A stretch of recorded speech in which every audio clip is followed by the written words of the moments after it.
I would like to invite Dr. Anwar Hajjaj, an Islamic scholar and the founder and professor of the American Open University, to give his speech entitled Islam and the Misery Prevailed Throughout the Muslim World.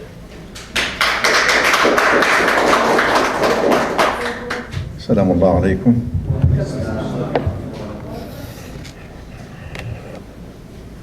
أعوذ بالله من الشيطان الرجيم.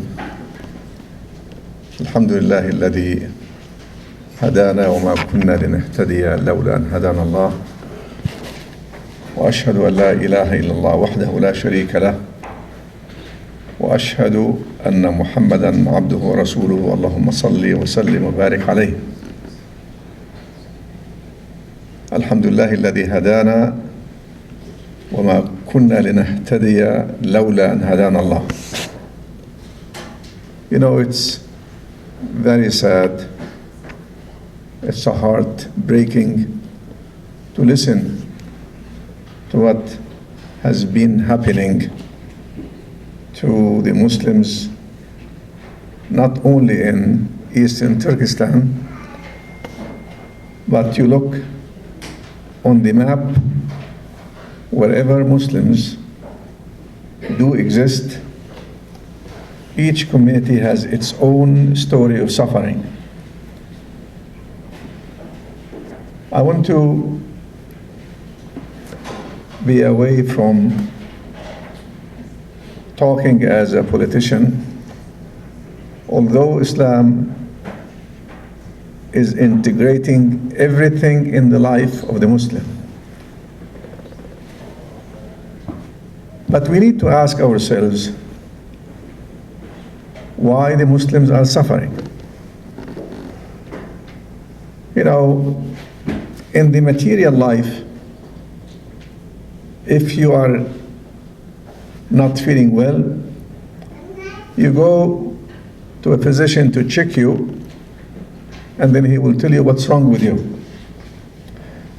If your car is not functioning well, you take it to the right mechanic, and he will tell you what's wrong with it and what needs to be fixed.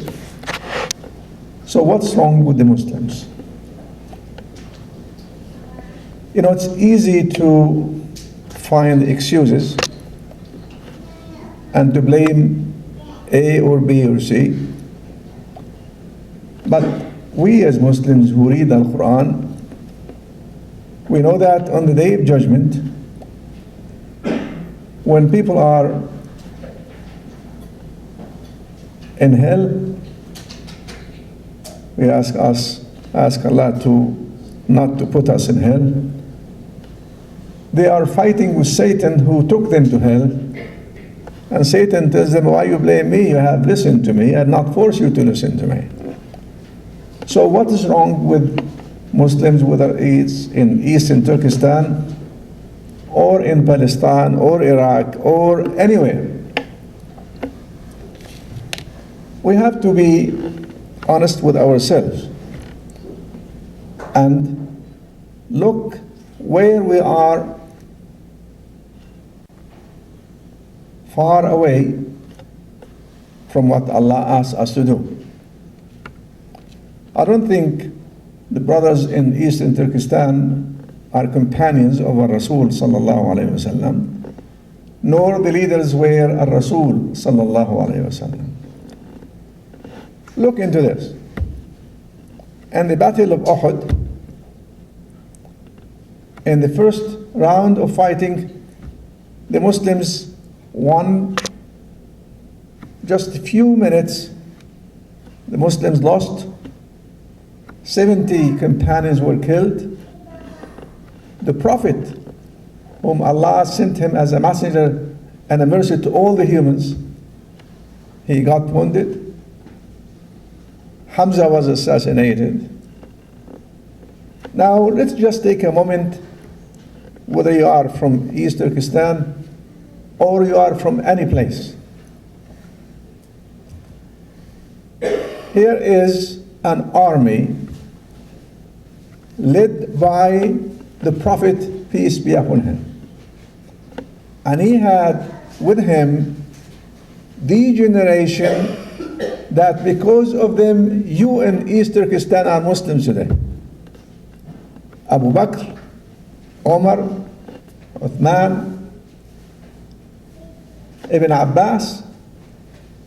So why the Muslims in the first round won and the second they lost? Did they drink liquor? Did they gamble? Did they steal? Did they abandon 5 times praying? Did they abstain from paying the money due? Did they broke the kinship relationship? Did they favor the enemies over their brothers and sisters? Absolutely no. Was the Prophet himself in defiance? Why he has to be wounded? Why the rumors spread that he was killed? One little tiny sin.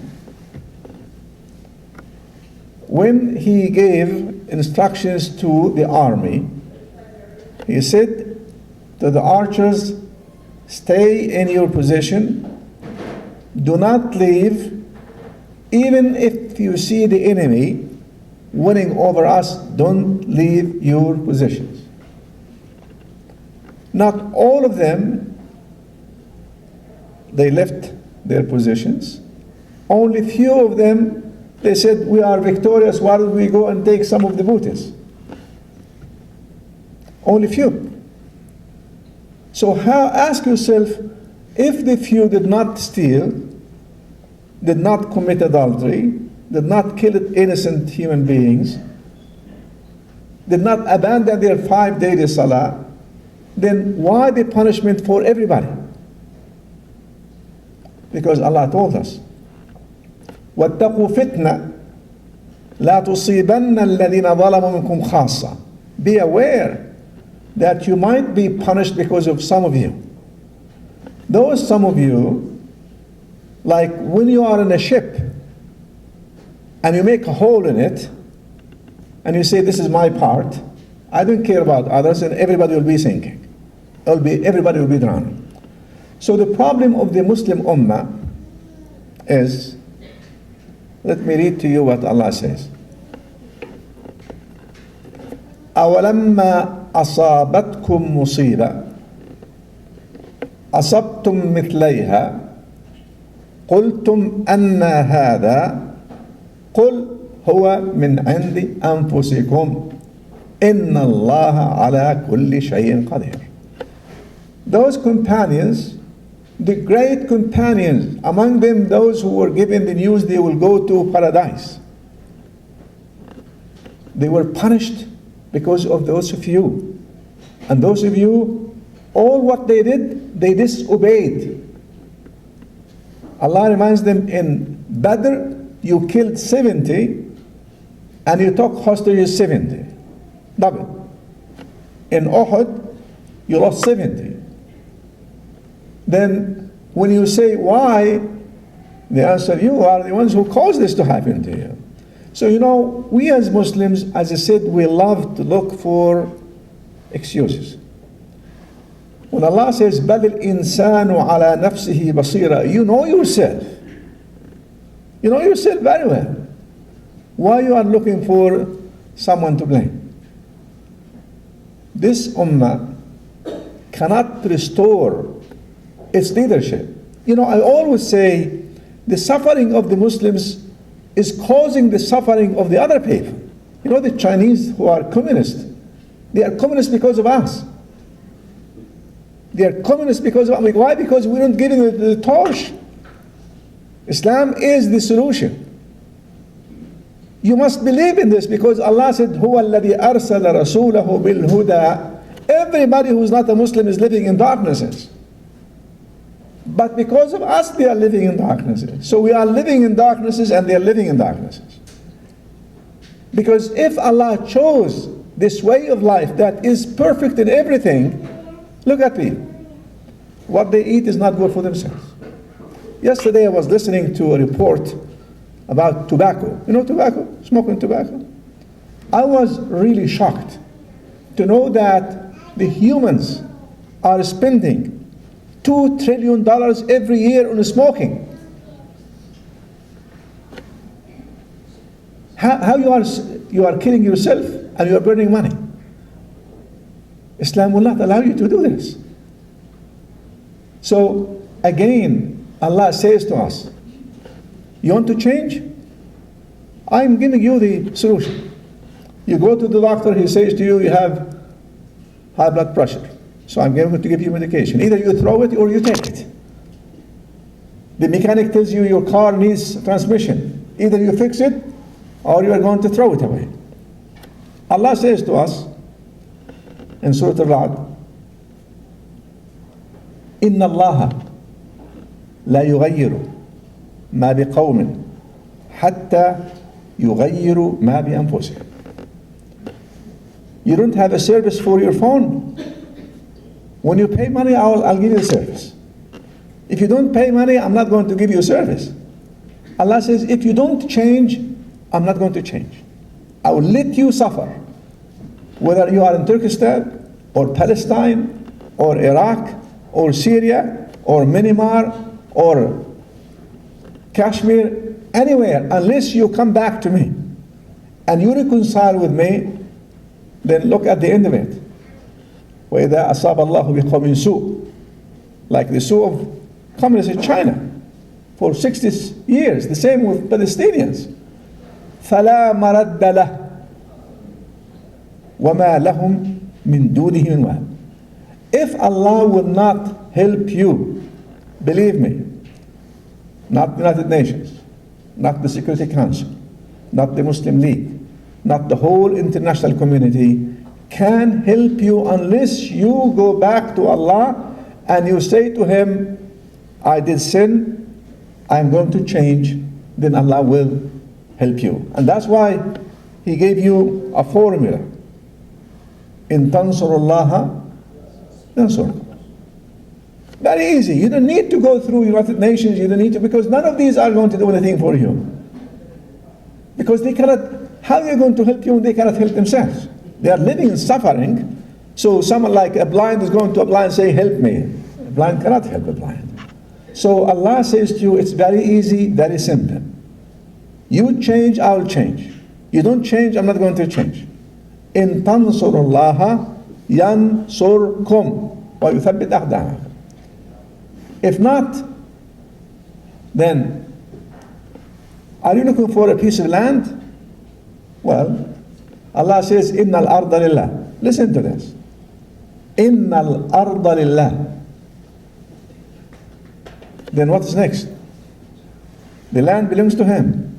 يورثها من يشاء من عباده. You pay attention to this. Allah says, the land is mine. I can give it to anybody. You know who's anybody? The Chinese. The Chinese. Because the land belongs to Him, He gave it to them. When Pharaoh of Egypt found the children of Bani Israel turning their back to Allah, he tortured them. He enslaved their women and he slaughtered their children. Until they started to reconcile, then Allah destroyed Pharaoh. So you want the Chinese to be destroyed? Very easy. Go back to Allah. Allah will take care of them. If not, then the suffering will continue. And that's why Allah is telling the Muslims of today, whether in East Turkestan, or in Iraq, or in Libya, or any place, why you are fighting? Are you fighting for a piece of land? Land has zero value. You know, you have to fight to reconstruct the human. You need to build a human, not to build a land. Building the human means الذين إن مكناهم في الأرض أقاموا الصلاة وآتوا الزكاة وأمروا بالمعروف ونهوا عن المنكر. If your ultimate goal is to rebuild the human being from being a slave to his desires or to a slave to Satan, to be submitting to Allah so that he can be honored being, the abd, then you're going to win. But if your ultimate goal is to free a land, someone will come and steal the land and get it from you. Because there are people who know how to steal. They are waiting for you to do the dirty job, and then they will come and steal it from you. And it happened, the history is repeating itself. Again, Allah says to us, Inna Allah, statement of fact, لا يغير ما بقوم حتى يغيروا ما بأنفسهم. You change, I will change. And again, my advice to you and my advice to every Muslim who is suffering, وَإِذَا أَرَادَ اللَّهُ بِقَوْمٍ سُوءٍ. The suit that you have now with the Chinese, the communists are suppressing the Muslims. فَلَا مَرَدَّ لَهُ. There is no way that is going to change. Why? Because if Allah is not helping, there is no other help. وَمَا النَّصْرُ إِلَّا مِنْ عِنْدِ اللَّهِ. أقول قولي هذا وأستغفر لكم فاستغفروا والسلام عليكم.